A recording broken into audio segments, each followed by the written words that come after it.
Found myself in a place no man can escape. Who do you run to in the media, the court system, and the world that we're living in is broke and fake? We all need grace and hope for our existence' sake. We're all lost people, sinful and evil, all gone astray. Jesus, King of kings, Lord of lords, I'm loved so much I have no words. Cursed from day one, by his love he'd pour. Stepped from his throne, called a sinner like me his own, but what for? And when I was broken and low, he showed me much mercy. He bled for me and chose to hang on that cross thirsty. He's the King of kings, yet took wrath for my sins. We are loved beyond comprehension. Yes, love wins. I had a friend that was broken and bent. He told me, I'm sorry, my way of living is not to be said. He seemed to me he could never get through his head because he often go off topic to talk about something else instead. But he finally came to be that he repent and see. Body aches, knees to the floor, soul becomes so sore I felt this way before. But now the tables have turned, so he leans and he speaks, and I learn that his body is weak and worn. Does sinful deeds in the morn, he curses the day that he was born.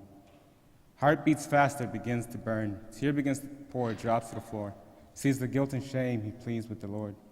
That's when I cheered, when Christ rose, heaven's path cleared.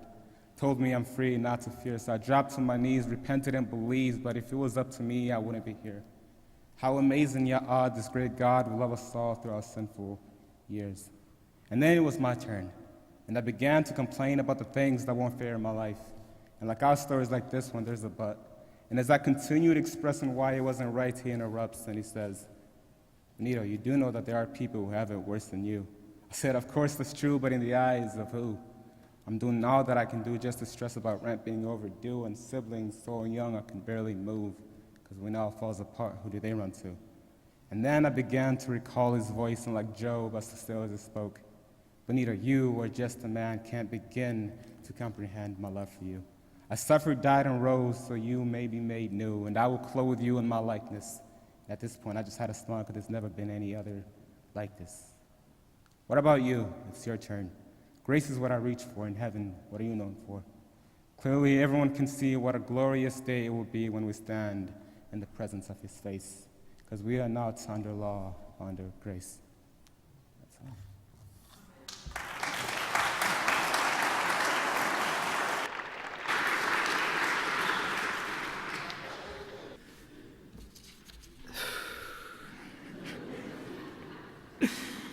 I'm going to be reading from 1 Samuel chapter 17, verses 39 through 49.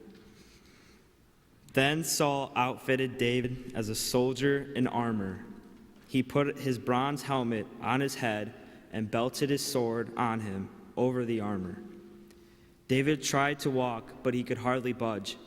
David told Saul, I can't even move with all this stuff on me. I'm not used to it. And he took it all off. Then David took his shepherd's staff, selected 5 smooth stones from the brook, and put them in his pocket of his shepherd's pack. And with his sling in his hand, approached Goliath. As the Philistine paced back and forth, his shield bearer in front of him, he noticed David. He took one look down on him and sneered. A mere youngster, apple-cheeked and peach-fuzzed, the Philistine ridiculed David.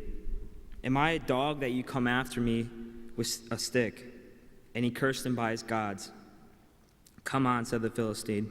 I'll make roadkill of you for the buzzards. I'll turn you into a tasty morsel for the field mice. David answered, You come at me with sword and spear and battle axe. I come at you in the name of God of the angel armies, the God of Israel's troops, whom you curse and mock. This very day, God is handing you over to me. I'm about to kill you, cut off your head, and serve up your body, and the bodies of your Philistine buddies to the crows and coyotes. The whole earth will know that there is an extraordinary God in Israel, and everyone gathered here will learn that God doesn't save by means of sword or spear. The battle belongs to God. He's handing you to us on a platter. That roused the Philistine, and he started toward David. David took off from the front line, running toward the Philistine, and David reached into his pocket for a stone, slung it, and he hit the Philistine hard in the forehead, embedding the stone deeply. The Philistine crashed face down in the dirt. What is a call from God? A call from God is a reminder to us that we are all disciples. We are ministers, and we are all children of God, no matter shape, size, or color. But do we answer him? God calls us every day to face negativity with an intention to be as positive as we can. About 4 years ago, I moved to Forest Hills. I was new to the area, and I didn't know anyone.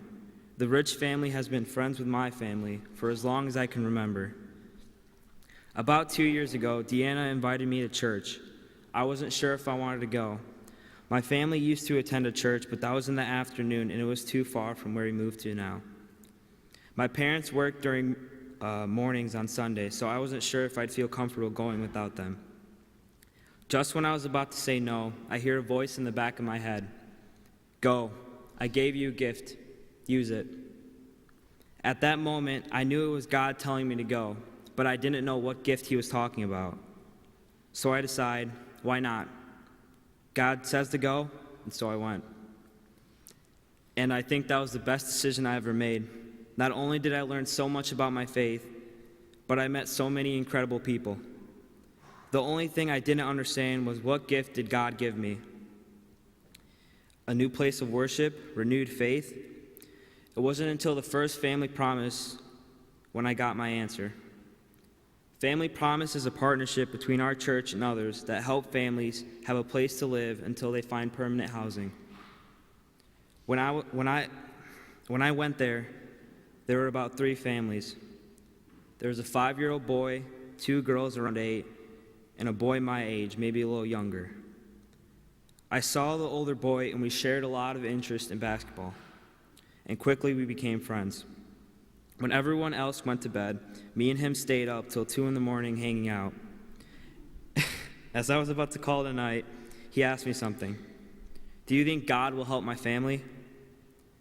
I'm worried that things won't go well for us. This was probably one of the deepest questions I've ever been asked. After a moment of silence, I say to him, God loves you, man. You got to remember that. He won't let anything happen to you. God brought you here to show that he cares about your family. He thanked me for the assurance. That's when I knew God gave me the gift of a voice. God called me to use my gift to heal and comfort others. All this because I've answered the call of God. What would have happened if David did not answer God? What if he just ran and hid? When God calls us to do something, he does it for a reason. David wasn't just randomly chosen to fight the Goliath. He was called. You are called.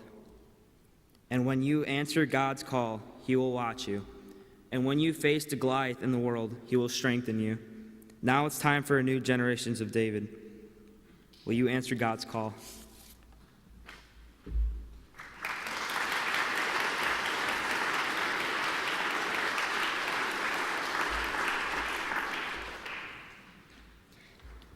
The hardest thing in being a Christian in this era is probably listening for God's will or calling for us. Now, some people may not have as much trouble listening for this calling as others, but I'm sure that as a congregation, the majority of us can agree that it is hard to listen for God. With having busy lives, watching kids, going out with friends, school, social media, electronics, and just everyday things, stuff piles up. Then the day ends, and we go to bed and get up in the morning to repeat this busy pattern. But even in our busy lives, we can make time to listen for God. Whether that means sitting the kids down to read the Bible, or watching less TV and spending less time checking up and posting on social media, even just saying a quick prayer or taking 5 minutes to sit still and listen for God. These are all simple things that we, the congregation, could do personally to listen for God's calling. One of the really big things that would help us the most as a congregation to get to know each other and simply strengthen friendships is to hold each other accountable. Accountable for goals in and out of our spiritual life, and to share our findings so that other people can help us on our journey. When you have called out to God and are waiting for his response, be extremely open-minded. He may answer you in the exact opposite way of what you were expecting. An example is when you are looking for a career or a major in college. I'm sure you've all heard the question, what do you want to be when you grow up? A lot of kids will tell you they want to be a police officer, a fireman, or a veterinarian. But when they grow up, they discover it's not actually that simple, not when you hear God's call. I have wanted to be many things in my life. Up until the 8th grade, I was one of those kids who wanted to be a veterinarian. Up until this year, I wanted to be an archaeologist, traveling the globe and digging up history. Over the past year, however, I have been drawn to a possible career in social work. But that isn't my calling. Not quite. While I still don't know where I'm going to school or exactly what I'm going to do, there is one thing I am certain that I'm called to do. God is calling me to be a foster mom. He's calling me to be a mother to older children in the system, the teens with behavioral disorders, bad pasts, and trust issues, the ones that get left behind. God is calling me to heal the broken and teach them there are people and a God who loves them. I think in the end, this is what we are all called to do. God gives us each the gifts necessary to spread God's love and help others heal, but only we can apply those gifts to our lives. Only we can hear what God is calling us to do. But callings don't always fall into a perfect college course or career path, and they're not always easy to carry out. Even with God's gifts to help us, we sometimes have to make sacrifices in other areas of our lives to achieve our calling. Whether it's leaving your family for weeks at a time to be a missionary in Africa, giving away a few dollars to help someone in need, or changing your major halfway through college, we are all working toward God's will through faith and sacrifice. There's never anything certain about how our calling from God will affect our lives. But if I know one thing for certain, it's that God gives us the courage and the passion to see it through.